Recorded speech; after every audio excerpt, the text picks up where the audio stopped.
Ilikuwa ni tarehe 16 ya mwezi wa 4 2026 ndani ya uwanja wa Songwe International Airport, Alhaj Sheikh Msafiri Ayasi Njalambaha akiongoza baraza la mashekhe mkoa wa Mbeya sambamba na kadhi wa mkoa wa Mbeya Alhaj Sheikh Hassan Balazi waliongoza mapokezi makubwa kwa mwenyekiti wa halmashauri kuu taifa Alhaj Sheikh Dr.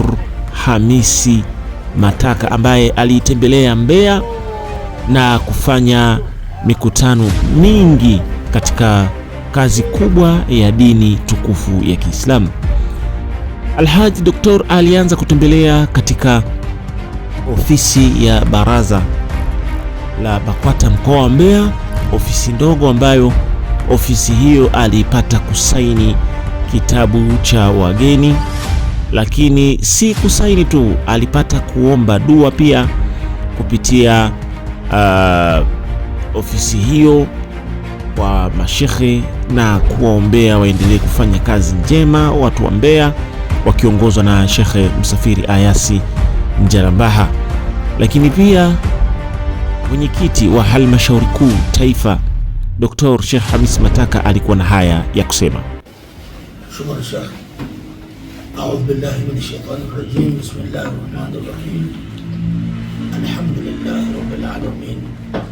Wa ashhadu an la ilaha illa Allah waliyyus salihin. Wa ashhadu anna Muhammadan abduhu wa rasuluhu khatamul anbiya'i wal mursalin. اللهم صل وسلم وبارك وكرم وعظم على سيدنا محمد وعلى آله وأصحابه ومن تبعهم بإحسان إلى يوم الدين. أما بعد. Mheshimiwa Shekhe wa mkoa wa Mbeya Alhaj Sheikh Msafiri Ayasi Njalambaha, waheshimiwa viongozi nyote kwa nafasi zenu, assalamu alaikum warahmatullahi wabarakatuh. Wa alaikum salam. Awali ya yote namshukuru Allah subhanahu wa ta'ala ambaye ameturuzuku pumzi na siha njema tukaweza kukutana asubuhi hii katika ofisi yetu hii ya mkoa. Ni jambo muhimu sana, niwapongeze kwa majukumu ambayo mnaendelea nayo, lakini niwapongeze kama alivyosema mwenyekiti wa halmashauri ya mkoa, moja katika mambo ambayo mnayadhihirisha ni ule mshikamano wenu wa kiuongozi ambao mnao, na hili niliona jana wakati wa nilipofika pale. Mimi sikutarajia ghasia zile, kajua tutakuta kiongozi mmoja wawili, tutaingia mjini na mengine yataendelea, lakini nilifurahi na kufarajika sana, na ndio maana nilipopewa kitabu hiki niandike chochote, basi nikaona ama la kukiandika, kasema namshukuru Allah kwa kutembelea ofisi ya baraza mkoa wa Mbeya na kukutana na viongozi wa baraza. Nilichogundua ni kuwa viongozi wa BAKWATA Mbeya wanaifanyia kazi kauli mbiu ya Mheshimiwa Mufti ya jitambue, badilika, acha mazoea. Allah awabariki katika kuhudumia Uislamu na Waislamu. Haya ndio niliyogundua.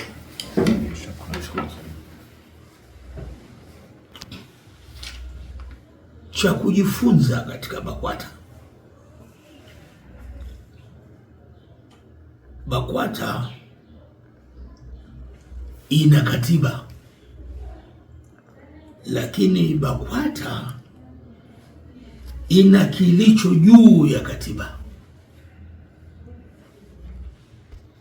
Tuliendeshe baraza katika msingi wa dini na msingi mkuu wa wenye sifa zetu sisi, sifa za kumuitikia Allah na sifa za kusimamisha swala. Mambo yetu yanatakiwa tuyaendeshe kwa ushirikiano, kwa kushauriana, na kushauriana kule dhati ya kushauri. Anayeshauri haribikiwi. Dhati ya kushauri, anayeshauri haribikiwi. Hata katika maisha ya kawaida ukiwa unataka ushauri huharibikiwi. Tumeona sisi Mtume sallallahu alaihi wasallam ametuonyesha kwa vitendo katika sulhu Hudaybiyah. Katika sulhu Hudaybiyah Mtume alipoongoza Waislamu kwenda Maka kwa ajili ya hija, wakafika pale wakazuiliwa kwamba kweli mtakwenda hija, lakini si mwaka huu. Mwaka huu rudini, mwakani ndio mje. Haya, Mtume kakubali, kwa sababu suluhu si kupata kila unachokitaka. Suluhu si kupata kila unachokitaka. Suluhu ni kuafikiana katika mnayokubaliana, ili kuondoa utafahumu, ili kuondoa mgogoro, ili kuondoa vita, ili kuondoa uhasama, mkaafikiana katika mnayokubaliana. Hiyo ndio suluhu. Suluhu si kupata kila unachokitaka. Ndio maana suluhu msingi wake ni compromising. Compromising ndio msingi wa suluhu. Ukipata kila unachopata katika vile ulivyokuwa unavitaka. Rudi Mtume na watu wako, mwaka huu msihiji. Mtume kakubali, ingawa wametoka kwa nia ya kuhiji. Mtume amekubali hilo. Wanawake ndio wenza wa wanaume. Sasa ashauriwe na nani zaidi ya mwenza wake aliye naye?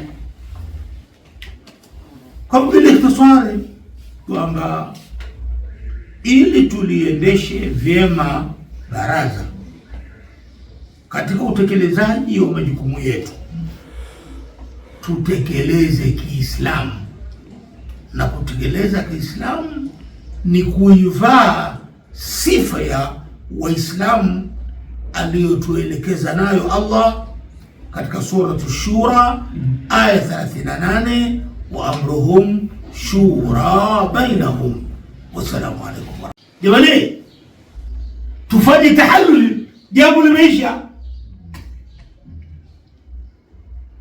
Tuimalizie hija hapa tuliko hapa, tufanye tahallul, jambo limeisha. Jamaa, maswahaba hawaelewi, wanamwangalia Mtume,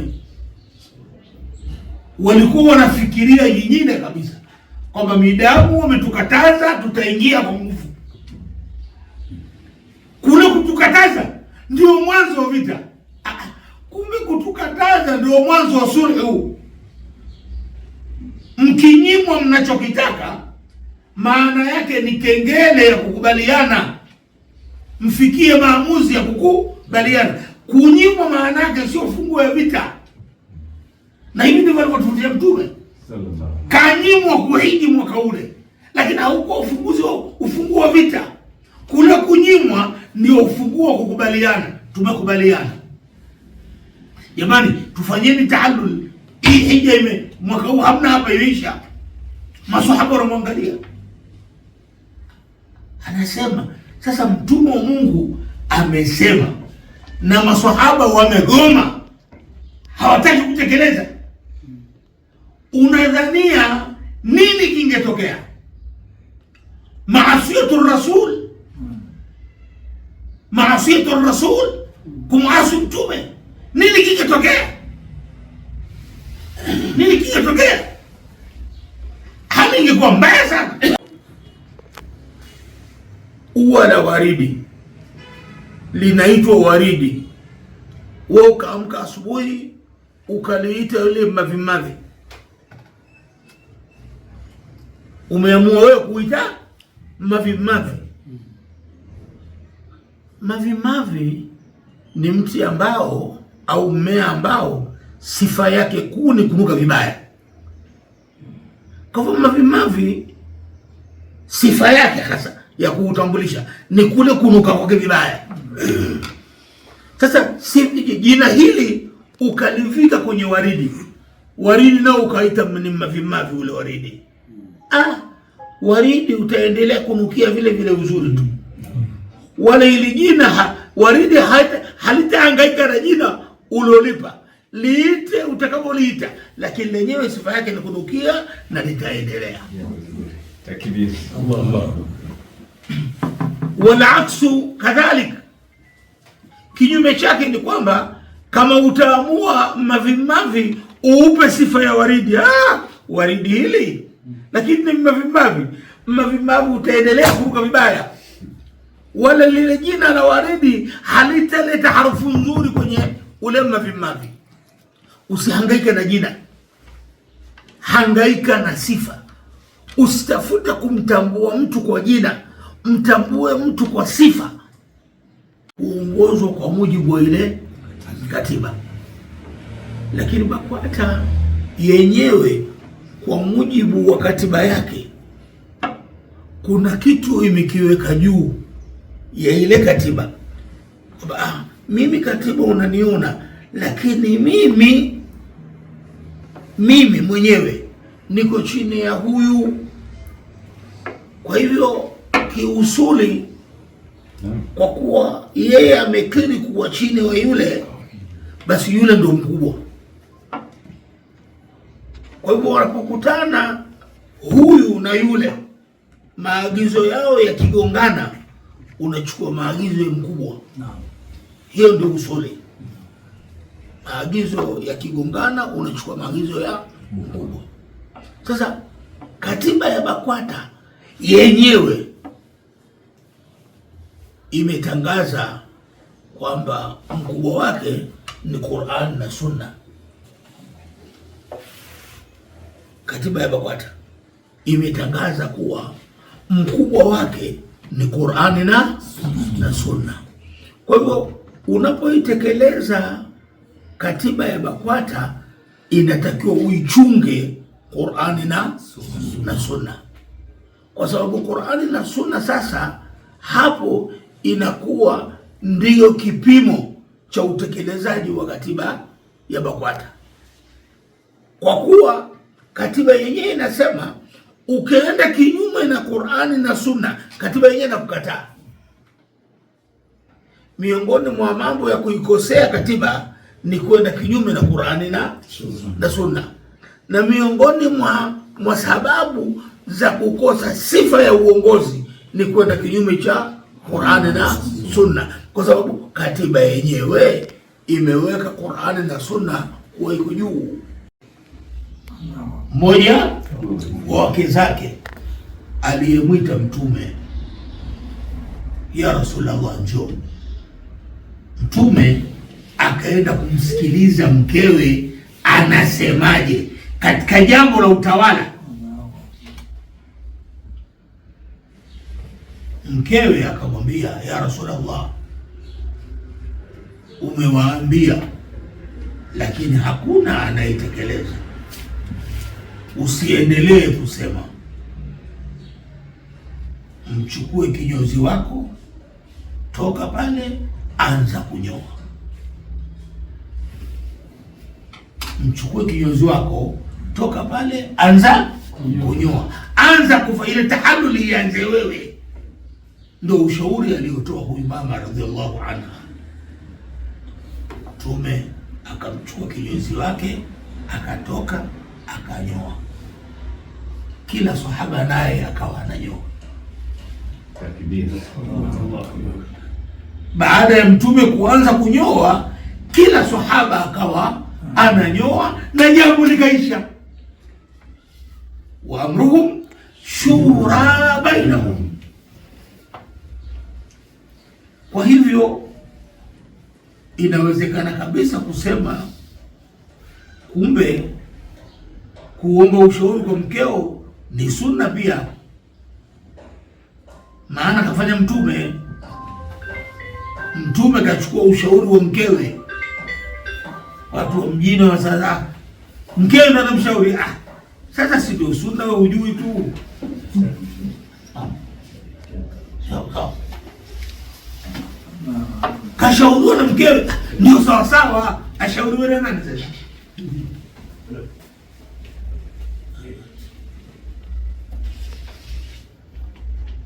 Kama halmashauri ndio yenye jukumu la kazi za kila siku za baraza, basi wenye jukumu la kila siku za kazi za baraza ni mwenyekiti wa halmashauri na katibu wa halmashauri. Ushirikiano wa hawa wawili kwa niaba ya halmashauri, mambo yanakwenda. Ala, kwa nini sasa haikuandikwa?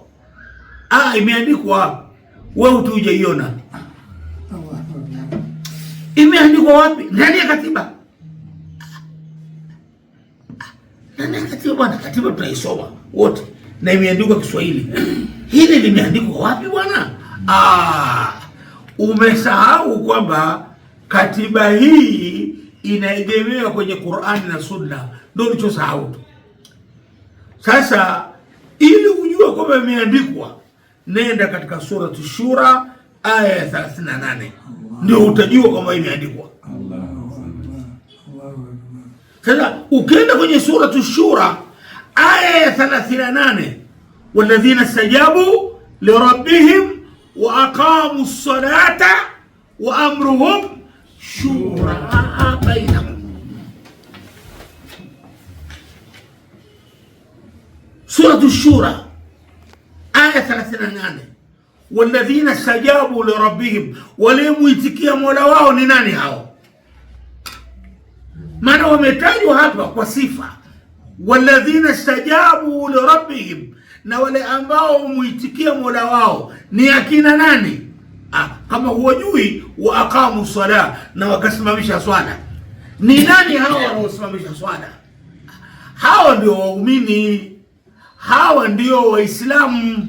Ala, walladhina stajabu lirabbihim wa aqamu sala, kumbe hawa ndio Waislamu. Kawaeleza Mwenyezi Mungu kwa sifa zao, sio kwa jina lao, ili akuwekee kwamba hoja si jina, hoja ni sifa.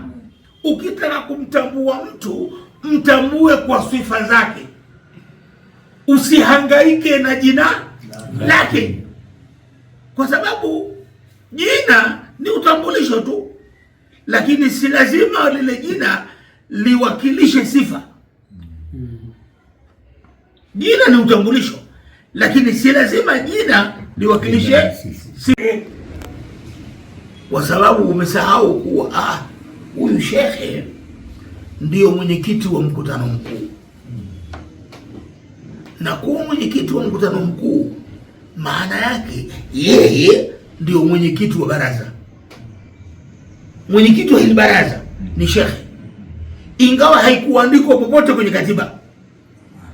Katiba haikumwandika yeye kama mwenyekiti wa baraza. Katika jumla ya viongozi, yeye hakuitwa mwenyekiti wa baraza, kaitwa shekhe wa mkoa. Lakini ili ujue kwamba yeye mwenyekiti wa baraza zima ngazi ya mkoa, mamlaka ya juu ni mkutano mkuu. Je, mwenyekiti wa mkutano mkuu nani? Mwenyekiti wa mkutano mkuu ni shekhe wa mkoa. Kumbe shekhe wa mkoa ndio mwenyekiti wa baraza mkoa. Mwenyekiti wa halmashauri ni mkono wa shekhe wa mkoa ambao unamsaidia shekhe kuangalia mambo ya utendaji, administration na finance. Administration, utawala na fedha, huyo anauangalia akiwa mkono wa shekhe. Na ndiyo maana ukija mkutano mkuu, shekhe amekaa, yeye utendaji anasubiri halmashauri ilete ripoti. Halmashauri ndiyo inayopeleka ripoti. Je, mtendaji wa kila siku wa shughuli za baraza ni nani? Mtendaji wa kila siku wa shughuli za baraza ni halmashauri. Takbir. Sio katibu wa mkoa. Katibu wa mkoa ni mashine ya utekelezaji. Anayetekeleza shughuli za kila siku za baraza ni halmashauri, na yenye halmashauri ndo inayowajibu wa kupeleka ripoti kwenye mkutano mkuu. Na mkutano mkuu ukikataa ripoti ya utendaji, inakataa ripoti ya halmashauri, sio haikatai ripoti ya katibu, kwa sababu katibu hana ripoti pale. Yenye ripoti ni halmashauri. Sasa wawakilishi wa halmashauri, viongozi wa juu wa ile halmashauri, wawakilishi wake nani? Mwakilishi wa halmashauri ni mwenyekiti wa halmashauri na katibu wa halmashauri. Hawa wawili ndio wanasimamia halmashauri. Walladhina stajabu li rabbihim wa aqamu ssalah, hawa ni Waislamu, hawa ni waumini. Sasa wakiwa hivi, kinachowapamba na kuwaongoza nini? Wa amruhum shura bainahum, jambo lao hawa wenye sifa hii ni kushauriana baina yao. Aya hii ndiyo mwongozo mkuu wa katiba ya BAKWATA, kwamba ukitaka kuyafanya mambo ya BAKWATA yafanye kwa njia ya shura. Ukiyafanya mambo ya BAKWATA kwa shura, kwa mashauriano, ndio umeyafanya Kiislamu, kwa sababu hayo ndio maagizo ya Mwenyezi Mungu. Ukisimama hapo hupati mgogoro wa uongozi, kwa sababu shekhe akiwa na jambo atamshirikisha mwenyekiti wa halmashauri, atamshirikisha katibu, na watashirikisha vikao vyao baraza la mashekhe na halmashauri ya mkoa. Mwenyekiti akiwa na jambo hatakurupuka, kabla hajalitangaza atamshauri shekhe, atamshauri katibu, likitangazwa linakuwa lao. Wa amrukum shura bainakum, ndiyo maelekezo ya msingi. Yafanyeni mambo Kiislamu, na kuyafanya mambo Kiislamu ni kuyafanya kwa kushauriana. Katibu akiwa na jambo, kaja mtu anataka kuwekeza mahala, katibu hatafanya hiyo, ni almasi, kwamba jambo la kunong'onezana na hata fulani asijue, hatafanya hivyo. Wa amruhum shura bainakum, katibu atamfuata mwenyekiti wake. Mwenyekiti, kuna jambo hapa la uwekezaji limekuja. Jambo zuri. Sasa twende kwa shekhe. Katibu na mwenyekiti wake wanakwenda kwa shekhe. Na ndiyo maana shekhe atapata raha sana ya kiutendaji. Kama anapotaka kuzungumza jambo la utendaji, atazungumza na katibu na mwenyekiti pamoja. Maana anazungumza na wakilishi wa halmashauri, akizungumza nao pamoja hatapata tabu. Lakini akizungumza jambo la utendaji na mwenyekiti bila ya katibu kujua, au akizungumza na katibu bila ya mwenyekiti kujua, tayari ni ufa katika utendaji huo. Kwa hivyo maana yangu ni kwamba ukiangalia katiba tu unaweza usipate ufumbuzi wa mambo mengi. Kwa mfano, katiba imetoa madaraka na mamlaka. Katiba imetoa madaraka na mamlaka. Kama ukiyatafsiri kwa juu bila ya kupata msaada wa Qur'ani, utapata tabu, kwa sababu unaweza kuona, kwa mfano, kwa mujibu wa katiba ile inavyokaa, unaweza kumuona mwenyekiti wa halmashauri hana kazi. Unaweza kumuona mwenyekiti wa halmashauri hana kazi, kwa sababu ukitafuta kazi zake pale, si asubiri mkutano ile uongozi. Yeye kazi yake ni kusubiri mkutano ile ya uongozi. Kazi nyingine kusimamia utendaji. Anasimamia vipi? Katiba haijasema. Anayo kazi ya kusimamia utendaji. Yeye ndio msimamiaji wa utendaji, na ndio mwenye kuhakikisha kuwa maazimio ya vikao mbalimbali vya juu na vile vyake yanatekelezwa. Atasimamia utekelezaji wa maazimio. Anasimamia vipi? Anasimamia akiwa wapi? Katiba haijasema. Kwa hivyo ukiifasiri haraka haraka, utamuona mwenyekiti kazi yake ni kuwepo siku ya vikao, na kwamba hapa katika shughuli za kila siku yeye hana kazi. Hiyo utatafsiri. Na ndio maana baadhi ya maeneo unaweza kukuta mwenyekiti anakuwa na migogoro na viongozi wake wengine, kwa sababu mwenyekiti yule anakuwa kama ametengwa, na hao wanatenga kwa nia njema ya kutekeleza majukumu yao kwa mujibu wa katiba.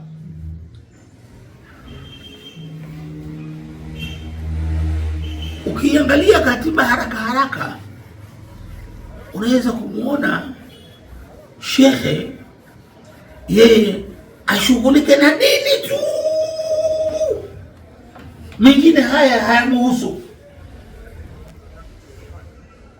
Yeye ashughulike na dini, ashughulike na baraza la mashehe, fatwa za kifikhi, migogoro na usuluhu, huko unakuwa mfaa. Kifupi tu niseme mimi nimefurahi darasa kubwa, miongoni mwa kitabu ambacho tunakitumia sana kwa shughuli zetu, lakini kumbe tuko tunapapasa. Leo hii kwa ufupi sana, mimi mmenifungua ndani, nadhani na wengine vile vile wanaweza kawa hivyo, kwamba utendaji wote uko pale, na usimamizi wa baraza letu si wa kificho, uko wazi, na kikubwa ni kuheshimiana kwa nyadhifa zile, basi mambo yanaenda. Hilo nashukuru sana. Nashukuru kwa kutuzindua. Nadhani kwa uchache wetu tuliopo hapa wote tu tukizingatia hivyo, basi ile cheni itafika mpaka chini. Basi baada ya kusema haya, niache kwa niaba ya mwenyekiti aendelee kutuelekeze kwenye akamfuata. Mimi nilikuwa katika wale wanafunzi walikuwa mwana darasa nzuri na kubwa sana. Kwa kweli tunatamani hata vitu hivi vinatokea mara kwa mara. Maana yake wakati mwingine unaweza kukuta uongozi wetu wa baraza sehemu tofauti, mikoa tofauti, mara watu wamegombana, mara imekuwa hivi, wametenguliwa hawa, wamerudishwa hawa.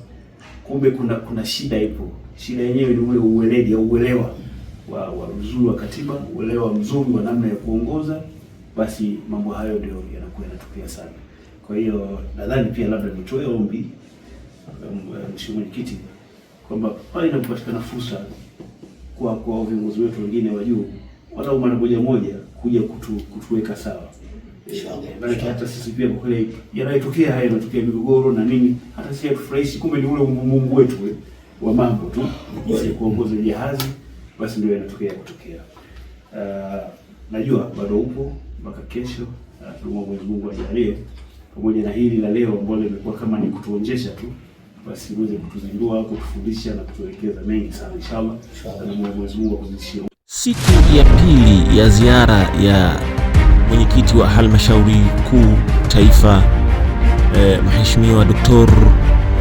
Hamisi Mataka alipata nafasi ya kutembelea ofisi ya mkuu wa mkoa wa Mbeya Mheshimiwa Beno Malisa, ambapo alipokelewa na mwenyeji wake ambaye alikuwa ni kaimu mkuu wa mkoa, na haya ndio waliyozungumza. Na viongozi mbalimbali ambao mko hapa, itifaki imezingatiwa.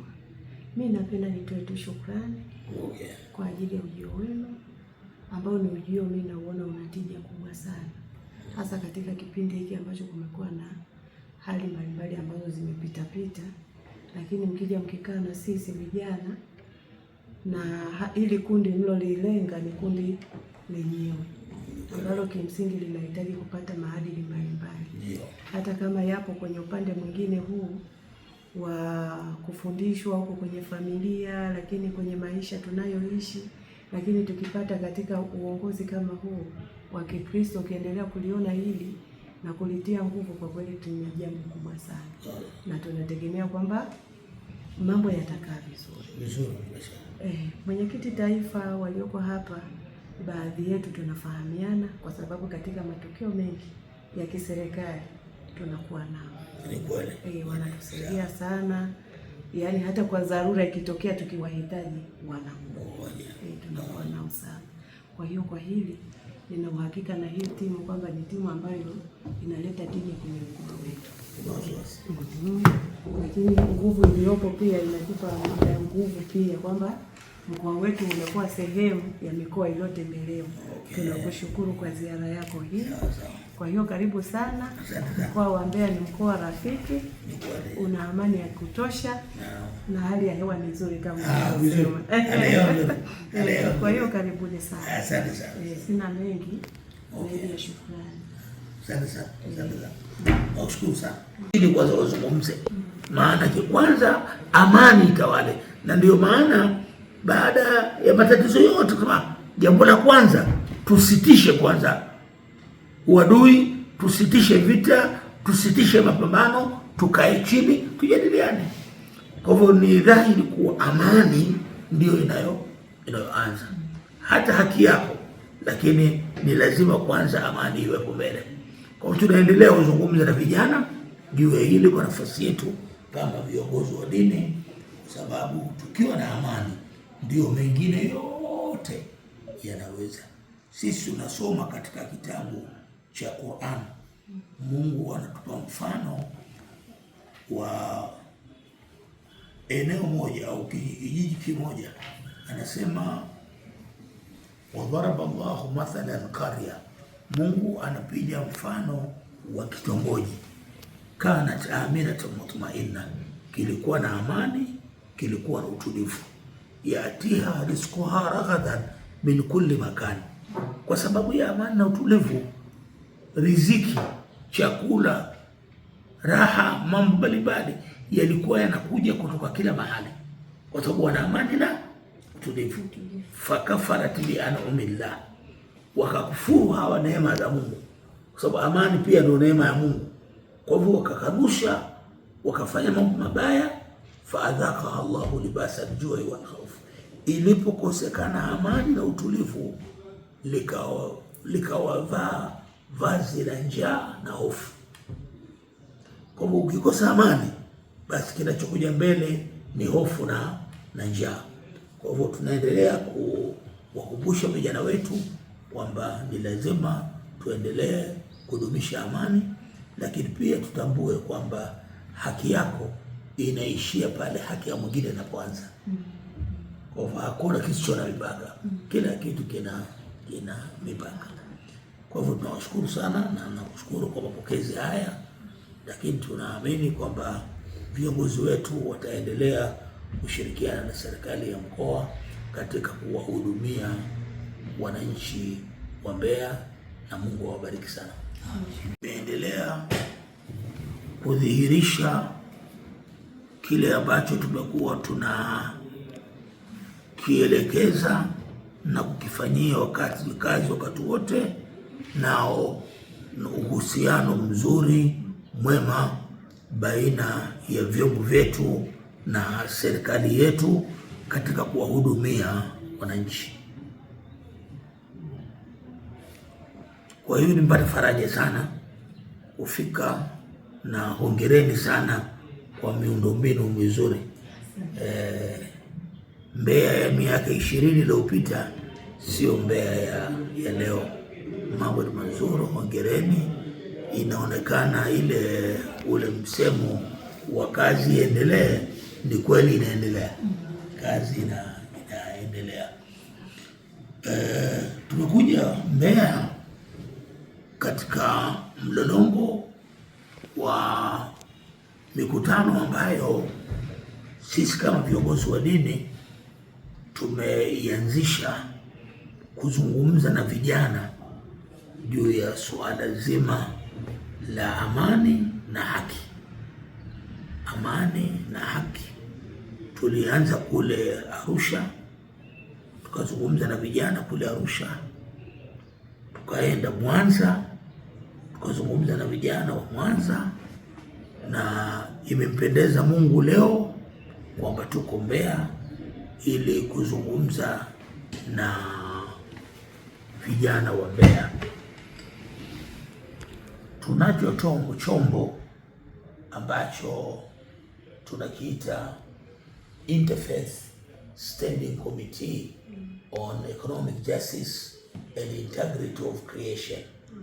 Interfaith Standing Committee on Economic Justice and Integrity of Creation ni chombo kinachoundwa na mabaraza ya dini miamvuli, mabaraza makuu ya dini.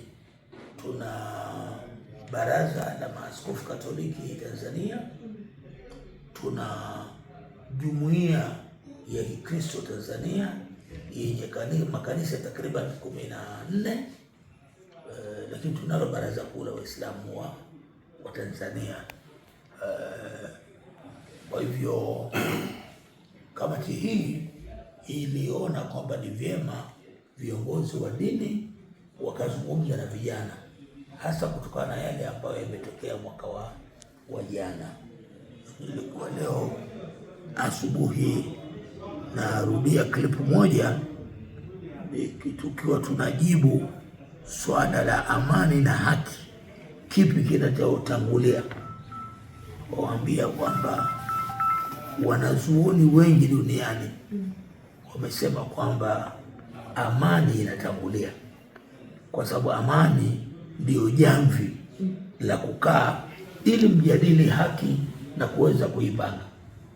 Hamwezi kuijadili haki bila ya kuwa na amani. Amani na haki ni pande mbili za coin, pande mbili za sarafu, lakini amani inatangulia ili mkae, alafu ndo mjadili hiyo haki na inapatikana namna gani. Na kwa mfano sasa hivi tunapata ushahidi wa wazi ya yanayoendelea baada ya matukio mabaya yote yanayoendelea huko nje ya nchi. Dunia nzima inalilia watu wakae kitako.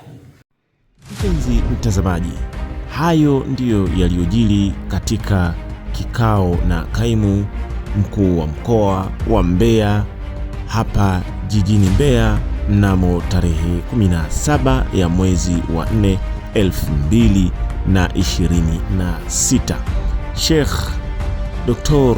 Khamisi Ibn Mataka alipata fursa ya kusaini kitabu katika ofisi ya mkuu wa mkoa, lakini hayo ndiyo aliyoyaeleza, hayo ndiyo aliyoyasema kuonesha dira kwamba BAKWATA taifa na mikoa yake kwa ujumla inapambana sambamba katika kuilea jamii, kuiongoza jamii na kuiweka jamii sawa, ili yasije yakajirudia yaliyofanyika Oktoba 29. Mwenyezi Mungu aendelee kuipambania nchi yetu ya Tanzania, kuiweka katika hali nzuri, na awaangamize wale wote ambao wanapambana katika kuichafua nchi yetu ya Tanzania. Sheikh Hamis Mataka alipata fursa ya kupiga picha na kaimu mkuu wa mkoa na baraza la mashekhe na viongozi wote wa BAKWATA mkoa wa Mbeya wakiongozwa na Sheikh Alhaji Msafiri Ayasi Njarambaha. Baada ya picha hizo na kuaga katika ofisi hiyo, Sheikh Hamis Mataka alipata fursa ya kwenda kutembelea katika msikiti wa Masjid al-Qadiria uliopo pale Uyole. Huu ni msikiti wa wilaya hapa mkoani Mbeya, lakini msikiti huu una sifa kubwa moja, sifa ambayo misikiti mingine haina.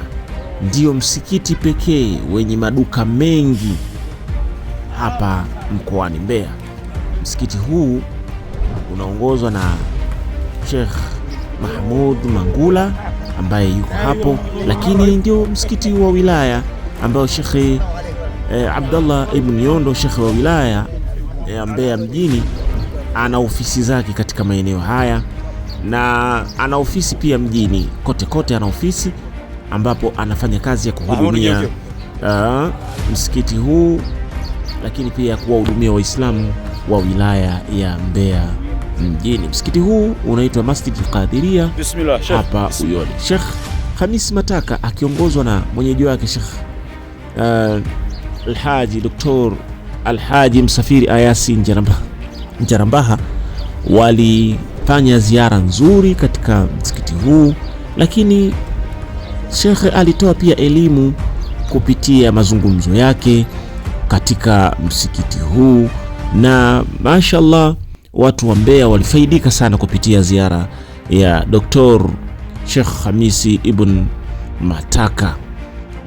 Ziara yake ilileta tija kubwa kwa sababu vitu anavyovitoa katika kinywa chake kutokana na uzoefu wake na elimu yake na utu uzima wake, kwa kweli uwezi ukasema unapoteza, bali Sheikh Hamis Mataka anakupa elimu. Ni darasa tosha kwa viongozi, kwa vijana, kwa wazee. Kwa kweli Allah subhanahu wa ta'ala amembariki kinywa kizuri cha kuweza kuwafundisha watu kwa hikma, kwa busara na kwa mbinu tofauti tofauti kupitia ilmu ambayo Allah subhanahu wa ta'ala amemjalia Sheikh Hamis ibn Mataka. Na watu wengi baada ya mazungumzo yake kwa kweli walipata fursa ya kuweza kumsalimia na kumsabahi waumini wa Masjid Qadiria, msikiti ambao kwa hivi sasa bado unaendelea kujengwa. Kama unavyoona unaendelea kujengwa, upo katika harakati nzuri ya kujengwa, na haya ndiyo yaliendelea. Huyu ni Sheikh Musa ambaye Sheikh Musa Abdullah ambaye ni mwenyekiti wa halmashauri kuu, mwenyekiti wa halmashauri mkoa wa Mbeya. Hebu tumsikilize.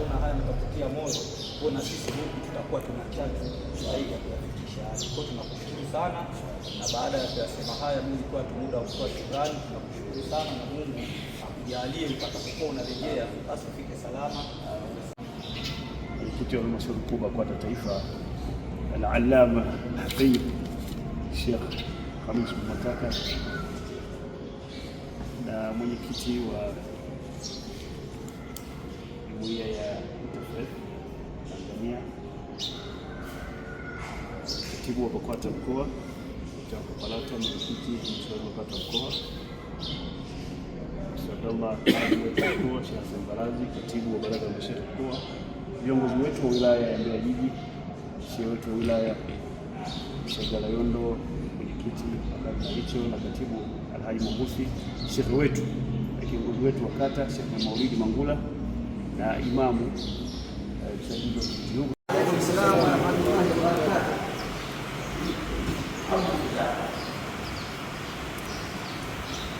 Awali ya yote kumshukuru Allah ambaye ameturuzuku na ametuwezesha kuswali swala za dhuha. Tunamwomba yeye atukubalie swala zetu na atukamilishie utukufu wetu.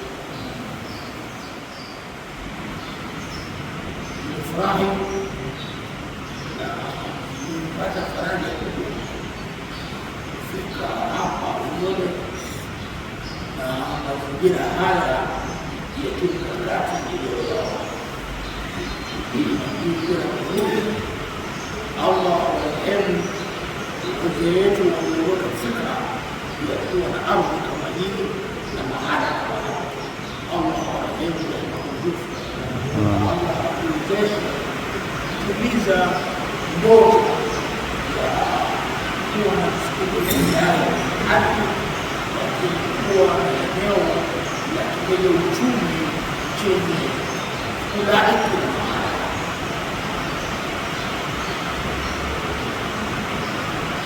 Haya yote ni mambo yanayowezekana,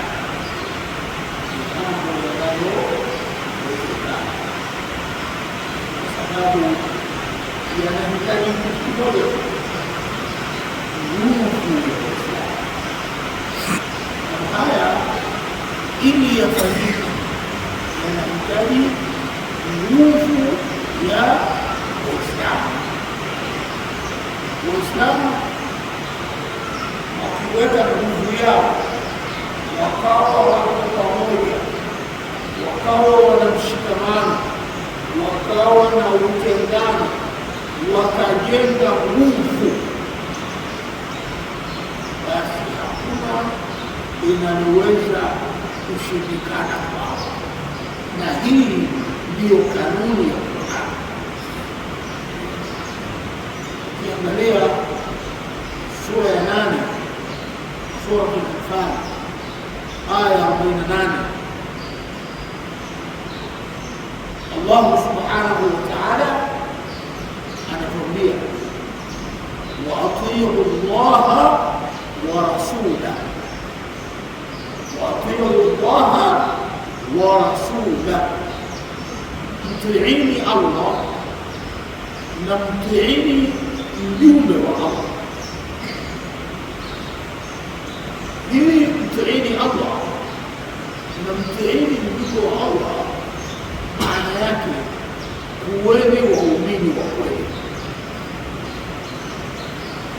kwa sababu kuna Uislamu na kuna uumini. Uislamu ni kila aliyesema ashhadu an la ilaha illa Allah wa ashhadu anna Muhammadan rasulullah fashhadu annahu muslim. Anayesema ashhadu an la ilaha illa Allah wa ashhadu anna Muhammadan rasulullah, huyo ni Muislamu. Lakini kuwa Muislamu ni kitu kingine na kuwa muumini ni kitu kingine. Waqalat al-a'rabu amanna, hata wakawa jangwani walisema amanna, tumeamini. Lakini wakaambiwa hapana, semeni aslamna, tumekuwa Waislamu.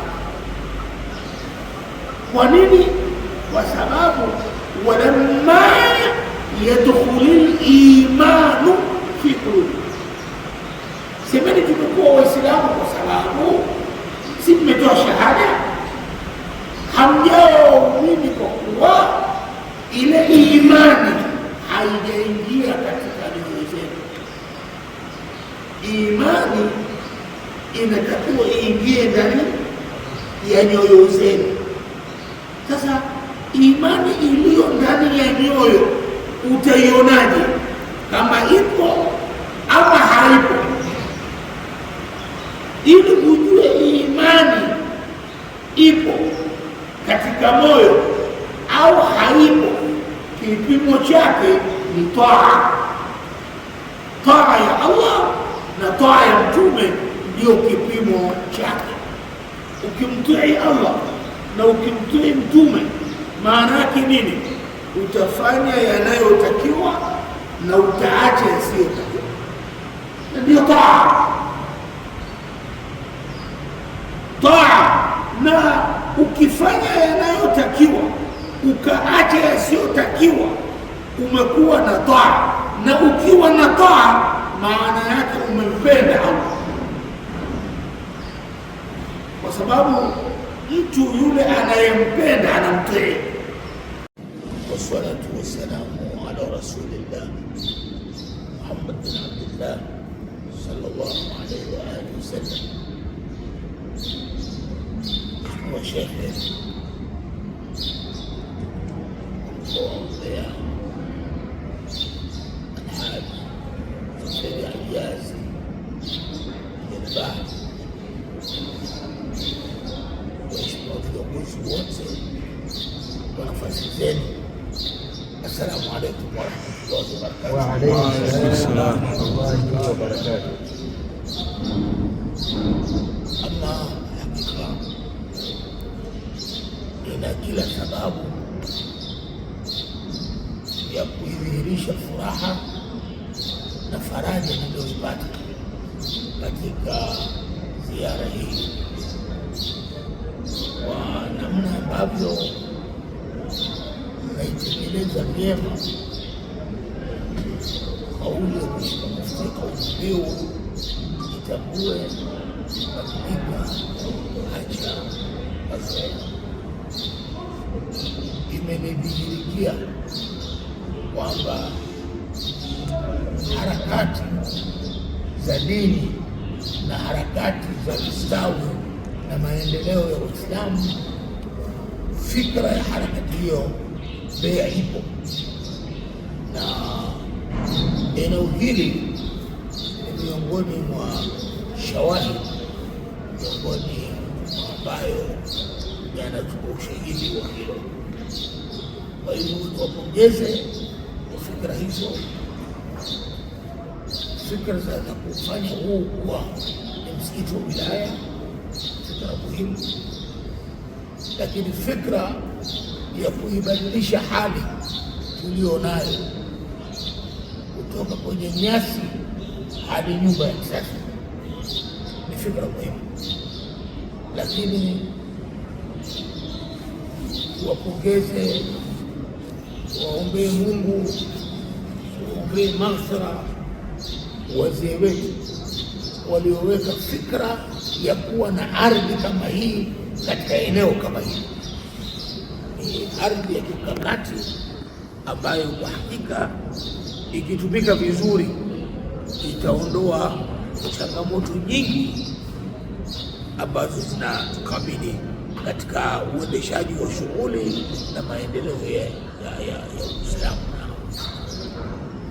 Eneo kubwa nzuri, na inawezekana kabisa hata mkitaka kufanya kama Bukoba, inawezekana kabisa kuwa na jengo linalozunguka kubwa ambayo ni business center, lakini pia bado ikabaki ndani nafasi ya kuweka majengo mengine ya kimkakati, na msikiti ukabaki na hadhi yake na ukaboreshwa zaidi. Naamini ikishirikiana na ofisi ya katibu mkuu, kwa sababu wataalamu tayari wapo, na tunao wataalamu pia wa kheri. Wako wataalamu ambao anaweza kukucholea ramani ya hapa bila ya kukuchaji hata sentani. Watu hawapo. Jambo la kwanza kubwa ni kujua wapo unapotaka kwenda. Ukichora ramani ya unapotaka kwenda, mengine sasa yanakuja. Jambo la kwanza la hapa ni kuifanyia tathmini ya kimkakati na ya kiujenzi eneo zima hili, kisha kupendekeza vile vinavyotakiwa viwepo pamoja na taswira ya msikiti huu. Sasa tukishaipata ile ramani ya msingi ya hapa, mengine yote yatakuwa na nafuu, Kwa mfano, nilipata kutembelea ofisi za benki ya Kiislamu pale Suudia, IDB. Nilipotembelea IDB, mmoja wa maafisa wa IDB, afisa mkubwa wa miradi, ananiambia kwamba hapa ziko pesa katika mradi wa wakfu. Kama lipo eneo la kimkakati, mnaweza mkawatengeneza kitega uchumi.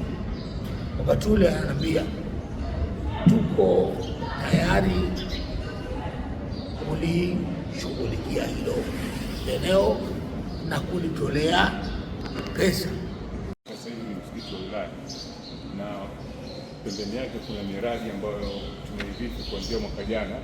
Tulikuwa tumepambana na migogoro mingi sana, lakini alhamdulillah mwaka jana tumeimaliza ile migogoro, na mpango wetu ni kutaka kufanya demolish haya mabanda ili tupate mabanda mapya, kwa sababu sasa hivi tuna mpango wa kutaka angalau tuwe na miradi ambayo ni endelevu, sio hii miradi ambayo inaonekana sasa hivi. Kwa hiyo sasa hivi tuko katika harakati ya kuchora michoro na baadaye tutaanza uvunjaji kutafuta mdhamini ambaye anaweza kufanya tuweze kuendesha hiyo miradi.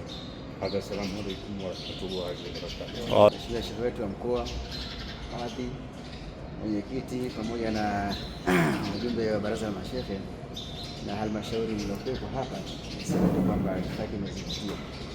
Kwanza tunakushukuru kwa kuweza kuja kutembelea katika msikiti wetu huu wa wilaya ya Mbeya mjini. Kama alivyoeleza mwenyekiti kwamba harakati hizi za kufanya msikiti wetu huu kwa msikiti wa wilaya tunaanza mwaka jana na kuna miradi ambayo tumeikuta michache ama alivyoeleza mwenyekiti hapa. Kwa hiyo sema tu kwamba kama alivyoeleza mwenyekiti, harakati zinaendelea na huenda kwamba tukiwa wazima baadaye kidogo utakapofika katika mji wetu huu unaweza kukuta kama mabadiliko mazuri zaidi ya hapa. Kwanza kabisa ni watambulishe viongozi wangu hapa. Pembeni hapa tunaye mwenyekiti wetu wa halmashauri wilaya Sheikh Bakari Chande Naricho, lakini pia pembeni pale kuna katibu wetu Alhaji Sulemani Mambusi, mfanya katibu wetu wa wilaya, mzee wetu mkongwe. Lakini upande wangu hapa kuna viongozi wangu wa msikiti pamoja na kata. Naye imamu wetu hapa Sheikh Mahmud Mangula, ni imamu wetu hapa, lakini pia ni sheikh wetu wa kata. Pembeni yake pale tuna mjumbe wa msikiti. Bahati mbaya kwamba kutokana na taarifa kama ilipo mji wetu wa Mbeya kwamba sasa hivi kidogo watu wako mashambani na wazee wetu wako mashambani na wafanya ukulima wa mpunga. Kwa hiyo kamati nzima naona wametoka kidogo, lakini tukasema chache watakaopatikana basi tuweze kuwa nao hapa. Nishukuru tu kwamba nafasi hii sema kwamba karibu sana katika jiji letu la Mbeya. Baada ya kuyasema haya, naomba kwamba nimkaribishe sasa mwenyekiti wetu wa halmashauri nimkaribishe shehe wetu wa mkoa yaweze kusema labda lolote inshallah. Waumini, dauri yetu ni nini? Wadhifa wetu ni nini? Jukumu letu ni nini? Mkishakuwa waumini, mnatakiwa muwe pamoja. Wakunu ibadallahi ikhwana, kuweni waja wa Mungu ndugu, kuweni ndugu, tuwe ndugu. Nini maana ya kuwa ndugu? Wa'tasimu bihablillahi jamia wala tafarraqu, shikamaneni na kamba ya dini ya Allah kwa pamoja, msifarikiane. Tukiwa ndugu tufanye nini? Suluhishaneni, ondoeni migogoro baina yenu. Mkiwa ndugu, ondoeni migogoro baina yenu. Sasa atiu Allah wa rasula, mtiini Allah na mtume wake. Wala tanaza, ndio aya inaendelea. Wala tanazau, msizozane, acheni mizozo, msiruhusu mizozo. Fatafshalu, mkaja mkashindwa. Acheni mizozo. mizozo, msije mkashindwa. Watadhhaba rihukum, na ikaondoka nguvu yenu. Wala tanaza, msizozane, acheni mizozo. Fatafshalu, kwa sababu mizozo unapelekea kushindwa. Watadhhaba rihukum, na mwenzake kushindwa ni kupoteza nguvu inaondoka. Huu ndio usia wa Allah. Acheni mizozo, kwa sababu mizozo mwenzake ni failure, mtashindwa na nguvu mlionayo itaondoka. Sasa kinyume cha mizozo, elewaneni na suluhishaneni, tatueni migogoro yenu kwa amani, ondoweni tofauti zenu, kuweni ndugu. Fatafshalu, ili nyinyi mkiwa ndugu mtafaulu. Watadhhaba rihukum, na nguvu yenu itadhibiti, kwa sababu mmeamua kuacha mizozo, mtafaulu na nguvu mtadhibiti. Mkiamua kukumbatia mizozo, mtashindwa na nguvu yenu itaondoka. Wassalamu alaikum warahmatullahi. Baada ya mazungumzo hayo ya mwenyekiti wa halmashauri kuu taifa Alhaji Dr. Khamis Mataka, waumini wa Masjid Al-Qadiria walipata nafasi hiyo adhimu kabisa ya kuweza kumpa salamu, kumsabahi Dr. Khamis Mataka. Na baada ya mazungumzo yake mazuri, kama ulivyosikia, mazungumzo mazuri ambayo yanakutengeneza, yanakujenga wewe Muislamu kwamba nini ufanye katika swala zima la uongozi. Na utaona Mheshimiwa Mufti wetu wa Tanzania Dr. Abubakar ibn Zubair ibn Ali Mbwana hakukosea kuendelea kumpa cheo hiki mzee wetu huyu Sheikh Khamis ibn Mataka, kwa kile kikubwa ambacho anacho na ule uzoefu mkubwa ambao anao katika mazingira haya ya kuiendesha dini hii tukufu ya Kiislamu kupitia viongozi, kwa sababu viongozi ndio kila kitu. Lakini Dr. Khamis ibn Mataka alipata fursa ya kutembelea sasa katika ofisi za BAKWATA mkoa wa Mbeya, ofisi mpya zilizopo ndani ya Masjid Jumaa barabara ya 8.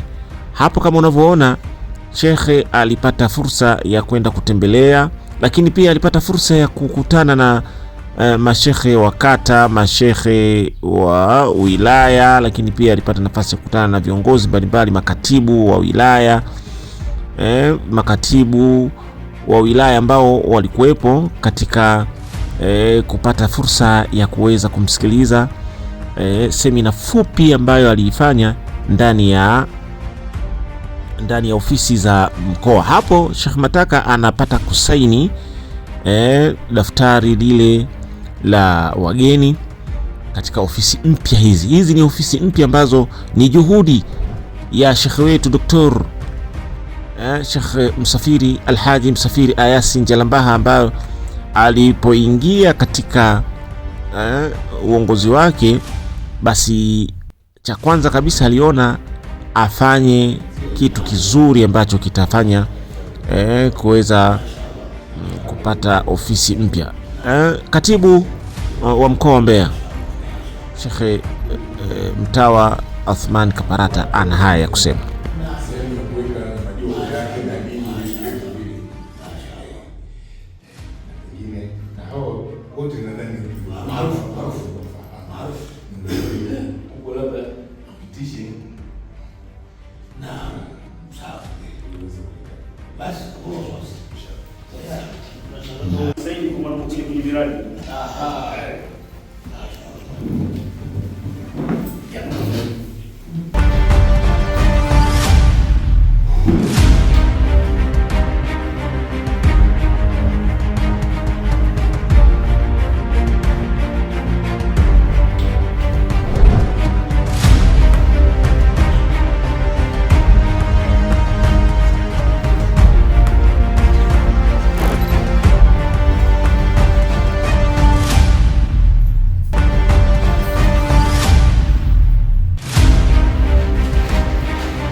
wilaya yetu ya Mbeya mjini, eneo la Uyole ambalo jana tulitembelea. Kwa hiyo Mheshimiwa Sheikh aliweka mikakati mpaka sasa hivi alhamdulillah tunaona, na wewe mwenyewe umeshuhudia pale, na tumefanya sasa kule utakuwa ni msikiti wa wilaya. Lakini hatujaishia hapo, Mheshimiwa Mwenyekiti, kama alivyosema Mheshimiwa Sheikh, ofisi hii ulitembelea, lakini ofisi hii jitihada zilianza. Ramani ilikuwepo, lakini Mheshimiwa Sheikh alipoingia pamoja na uongozi wake jitihada zilianza, na katika harambee tulioifanya katika sala ya Idi ya mwaka 2022 tulipata wawezeshaji ambao imetufikisha hapa. Lakini ofisi hii mpaka ikakamilike, Mheshimiwa Mwenyekiti, tathmini yetu inaonyesha itakuwa inagharimu jumla ya shilingi milioni 75. Kama unavyoona hivi kweli tuko katika hatua ya kumalizia. Lakini hatujaishia hapo, Mheshimiwa Sheikh, baada ya kuona na kupokea ushauri kutoka kwa viongozi wengine, tuliona ndani ya mkoa wa Mbeya wenzetu wa Nuraini wana shule yao ya msingi. Sasa wananyoa walikuwa wanakuja kumlalamikia Sheikh pamoja na uongozi wa baraza, wale wakitoka kule wanakwenda wapi? Kwa hiyo Sheikh akakaa na uongozi, tukafanya fikra tuanzishe shule yetu ya sekondari ambayo michoro kama tumekukabidhi Mheshimiwa, pamoja na ramani, ambayo jengo letu lile kwa michoro ile inagharimu jumla ya shilingi bilioni 4,111 na 561, ambao harakati kule Mheshimiwa Mwenyekiti zinaendelea. Kwa hiyo pamoja na hilo, Mheshimiwa Mwenyekiti, sisi halmashauri tumezunguka katika wilaya zote, tumetembelea na kuona kujua miradi walionayo na nini. Changamoto kubwa tu ambayo tulioikuta kule, Mheshimiwa Mwenyekiti, ni kwamba maswala ya kiuchinjaji yamekuwa kama vile imeonekana ndio miradi ya wilaya, na wao hawataki hata kuona kama wakiachia kule wanaona kama watakuwa wameachia mambo mengine. Lakini Mheshimiwa Sheikh tulimfikishia pamoja na baraza lake, tumeweka mipango mizuri, na hivi tuko katika hatua za mwisho za kukamilisha kwamba ile miradi sasa yote iwe gawio lake linakuja hapa, lakini pia linakwenda makao makuu. Lakini sambamba na hilo, Mheshimiwa Mwenyekiti, Mheshimiwa Sheikh amekuwa akitusisitiza kukamilisha swala la mradi wa nyumba ya Mufti, lakini pia na kupeleka gawio kwa makao makuu. Kwa hiyo hili, Mheshimiwa Mwenyekiti, sisi tunaendelea kuishi nalo na tunaendelea kulifanyia kazi, na wewe ni shahidi Mheshimiwa Mwenyekiti. Lakini kama kuna yale ambayo ni mapungufu yapo katika taarifa hii fupi, basi Mheshimiwa Mwenyekiti utatuongoza na sisi tutapokea. Na moja ambayo uliotuagiza jana, pamoja na kuwa tulikuwa kwenye ziara, ulisema tutengeneze shule ya bweni, tukimaliza hii tuje tutengeneze shule ya bweni. Hilo ni agizo Mheshimiwa Mwenyekiti, tumelipokea na katibu ameliisha rekodi, tutaendelea kulifanyia kazi. Lakini hukumalizia tu hapo, pia katika ziara yetu ulituambia tuendelee na mshikamano huu tulionao, na hawa Waislamu ndio watakuwa mashahidi katika hilo. Kama hivi unavyoona, sisi tunaamini Mheshimiwa Mwenyekiti kwamba maendeleo yana vitu viwili, ni watu na vitu. Kwa hiyo watu hivi unatuona na vitu hivi unaviona. Baada ya kuyasema haya, Mheshimiwa Mwenyekiti, mimi niishie hapa. Wa hadha salamu. Alhamdulillah wa kafa wa salatu wa salam ala sayyidina Muhammadin al-Mustafa wa ala alihi wa ashabihi wa man tabi'ahum bi ihsan ila yawm ad-din. Amma ba'du, Mheshimiwa Sheikh Alhaj Msafiri Ayas Jalabaha,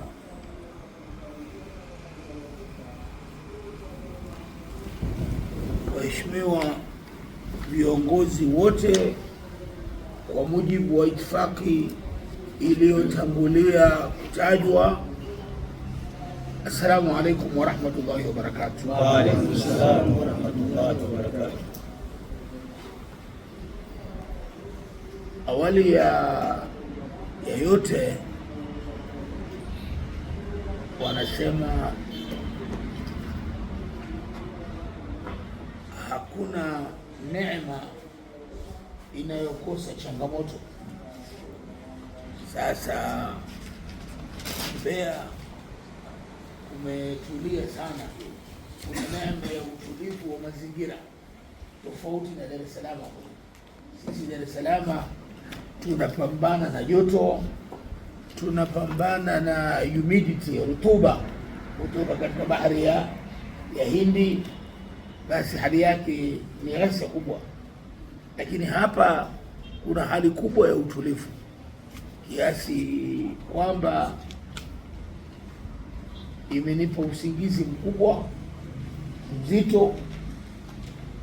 Ahadi yangu ilikuwa ni saa 3 nizungumze na viongozi, lakini ile wajaalna nauma subata ikanipitia na alipata kusema mwanafunzi mmoja mbele ya shekhe wake, shekhe, nasikitika sana, yaani sasa hivi ndio nimeamka. Kama shekhe unasikitika baada ya kushukuru, wewe unatakiwa ushukuru, kwa sababu Allahu yatawaffa al-anfusa hina mautiha wallati lam tamut fi manamiha. Allah anazifisha nafsi muda ukifika wa mauti yake, lakini nafsi hizi nazo Mungu anazichukua anazifisha wakati wa kulala. Shekhe, ukilala nafsi inaondoka. Allahu yatawaffa al-anfusa hina mautiha wallati lam tamut fi manamiha. Ukilala nafsi inaondoka. Sasa ikiondoka, anasema zile ambazo amezikadiria umauti anazizuia kule, hazirudi. Kwa hivyo aliyelala yule mkimtikisa hamna jambo, ndio ameshaondoka. Lakini nyingine anaziachia zirudi katika maumbile yake, ndio unaamka. Sasa shekhe, hiyo kuamka bahati, vinginevyo ingekuwa inna lillahi wa inna ilaihi rajiun. Kwa hivyo namshukuru Allah kwamba tumeweza kuamka na kukutana, lakini poleni kwa intidhar kubwa mliosubiri, kwa kuwa muda wa kikao chetu ulikuwa muda wa mapema, sio sasa. Nimewasili hata muda wa kufanya kikao na viongozi, lakini fanya kikao kule Uyole, tumetembelea, tumepokea taarifa, lakini tumeona madhahari ya umoja na mshikamano miongoni mwetu, na hili ndio kubwa, hili ndio kubwa, kwa sababu mkiwa na umoja, mkishikamana, mkaepuka mizozo, ndiyo nguvu yenu inapatikana. Na haya ni maelekezo ya Allah subhanahu wa ta'ala alipotuambia, wala tanaza'u fatafshalu wa tadhhaba rihukum wasbiru inna Allaha ma'a sabirin. Lakini aya imeanza wa atiu Allaha wa rasula, mtiini Allah na mtiini mjumbe wa Allah. Nani wenye kumtii Allah na mjumbe wa Allah?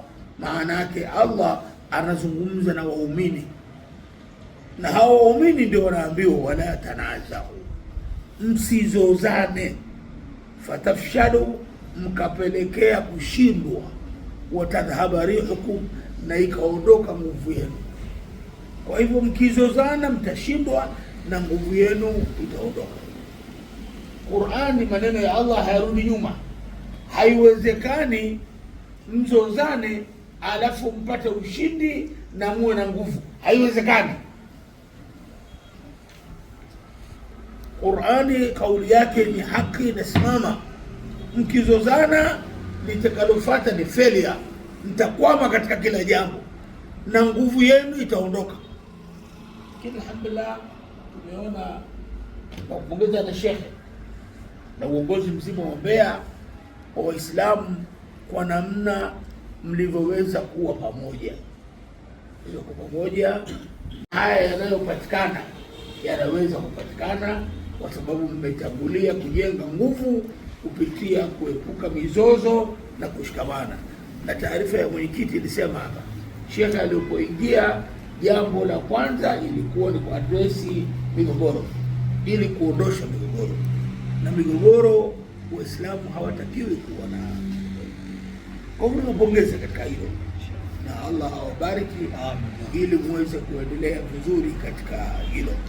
Na huko ndiyo kuitafsiri kwa vitendo ile kauli yetu mbiu ya Mheshimiwa Mufti, jitambue, badilika, acha mazoea. Lakini nidhihirishe furaha yangu na nikariri shukurani zangu kwa miradi ya maendeleo ambayo inaendelea. Taarifa nimeiona, nimeisoma, hiyo nimeipata, inaonyesha mwelekeo mzuri. Nasi makao makuu tutajitahidi kutoa ushirikiano ili kutimiza malengo haya yanayotakiwa. Kutoa ushirikiano wa kutosha ili malengo haya yaweze kutimia. Ninadhani moja, tuanze harakati. Kwa mfano hii shule tunaweza kuanza harakati za kuiombea pesa kutoka IDB, Islamic Development Bank, kwa sababu wao ni wenzetu na wanasaidia miradi ya shule. Wametusaidia kule Pangani na wametusaidia walianza kusaidia kule Shinyanga, wametusaidia Kibiti, maeneo kama hayo. Kwa hivyo nayo tuingize, tutengeneze project write-up, alafu tuwapelekee IDB. Kuna mshauri wao mmoja yuko mjini pale anaitwa Mizuala Bohra mmoja, kwa hivyo tunaweza kumwendea tumpelekee project write-up. Sasa IDB huwa hawatoi pesa nyingi, pesa yao ndogo, naweza kutoa milioni 300, milioni 400, ndio uwezo wao, lakini bila shaka kitakachopatikana kitakuwa kimesaidia. Hilo moja. Lakini njia nyingine ni mbinu za michango. Nimeona hapa jambo zuri la karatasi ya kuhamasisha watu waweke kwenye akaunti na watu waweke katika hii M-Pesa. Lakini njia nyingine ni kutengeneza tiketi. Mradi wa shule ya Kiislamu. Ile tiketi inaweza kuwa na gharama ya 1,000, kati ya 500 na 1,000, lakini 1,000 ni bora zaidi. Ikawa ile tiketi ina gharama ya 1,000. Sasa kumbe tayari mashallah mfano wake huko hapa. Sasa tiketi hii yenye gharama ya 1,000, hawa hapa ni tiketi ya kuwafahamisha juu ya mradi na kuwaelekeza wachangie benki, wachangie. Lakini unaweza kutengeneza tiketi kama hizi tiketi ndogo za magari, mchango afu ndogo 1,000. Kwa hivyo ile tiketi ya 1,000 ukitengeneza tiketi 1,000